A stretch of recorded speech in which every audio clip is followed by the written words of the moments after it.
บายดีเนาะสบายดีหมู่เพื่อนหมู่ทุกคนนะทั้ง YouTube นี่เนาะวันนี้มาแนะนำอีกรุ่นเนาะเป็นอีก2รุ่นเนาะวันนี้นะกำลังประกอบแล้วก็ประกอบสำเร็จแล้วมารีวิวให้ก่อนเลยนะเพื่อบางคนก็อยากเห็นเราด้านในว่าเป็นแนวใดเนาะทีนี้จะมานำเสนอรุ่น K2 กับ MC นะ K2 นะกับ MC นะมันจะมีทั้งวาล์วปั๊มในวาล์วปั๊มนอกเนาะอันนี้ไทยประทันไซส์เดียวนะชี้ไซส์ให้รายละเอียดชี้ไซส์ให้นะ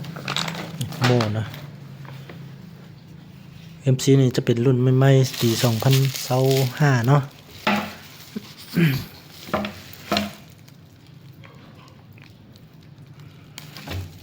มาใหม่ๆเลยแบบนี้เหล้านี่จะเป็นเหล้าเด้อของแท้จากโรงงานเนาะที่เคฮ่องกงนะยาว50 ซนนะตัวนี้จะเป็นเหล้าXM8 เนี่ยตัวนี้นะอันนี้จะเป็นเหล้าที่เคนะ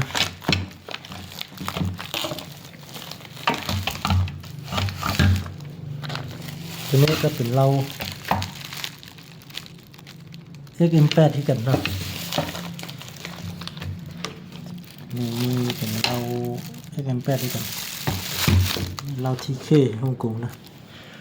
เหล้านี่เป็นเหล้ายาว50 ซนเนาะ12 เกี่ยวทั้งหมดเลยนะมื้อนี้มันนำให้เบิ่งทั้งในนะใหม่ๆเลยใหม่ๆจากโรงงานเลยนะเอาบ่ทันสูบลงเข้าตัวนะประกอบได้แล้วนะ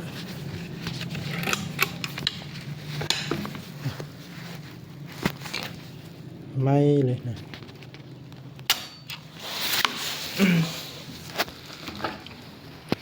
ถังนี้มีทั้งถังคาร์บอนและถังอะลูนะ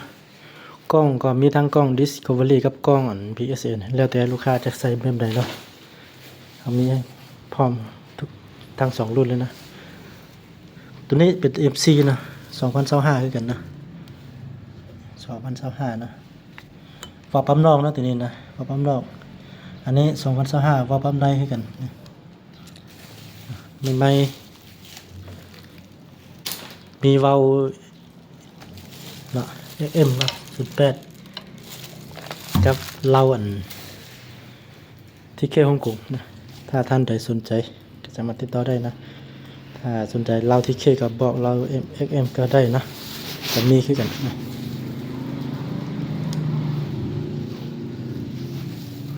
เนาะดูรายละเอียดแล้วท่านใดสนใจแล้วก็อยากพูดอะไรเพิ่มเติมนะสามารถทักเบอร์2878เนาะ3585นะจะส่งทาง WhatsApp เป็นการส่วนตัวให้เพื่อนนึงนะบางไม่ได้นะมาสุดนี้ถือว่า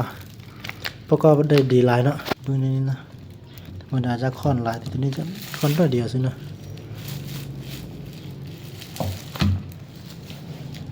คือกันนะขอขอบใจละลายนะรีวิวแบบนี้อาจจะบ่เห็นแจ้งดีนะหรือว่ายังมีตัวใดที่อยากเห็นเพิ่มเติมก็สามารถเซตทางวัดได้มาถามได้นะยังมีอยู่4 สุด5 สุดอย่างนั้นนะนอกจาก MC กับ K2 แล้วยังมีตัว M3 เนาะ M3 Top A Factor นะกับ Tatico นะยังมีอยู่นะทุกรุ่นนี่นะมี6 รุ่น 7 รุ่นอยู่นะมีพร้อมส่งอยู่แล้วขอบใจละลายนะขอบใจละลายทั้งลูกค้าเก่าและใหม่นะถ้าท่านใดเห็นคลิปนี้ก็สามารถติดต่อได้เบอร์ที่หน้าโปรไฟล์นะหรือว่าเบอร์ที่ว่าไปเมื่อกี้นั้นนะเบอร์นี้เบอร์เดียวได้คือทั้งTikTok นั้นเขาเจ้าจะส่งเบอร์ผู้นี้ผู้นั้นมาว่าสนใจให้สั่งซื้อทั้งเบอร์เขานะ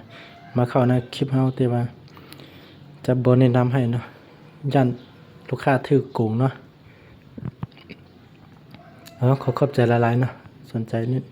รุ่นใดเราสามารถทำได้นะเราจะมีรูปมาพร้อมส่งให้เบิ่งแล้วก็มีสินค้าพร้อมส่งให้อีกนะขอบใจละลาย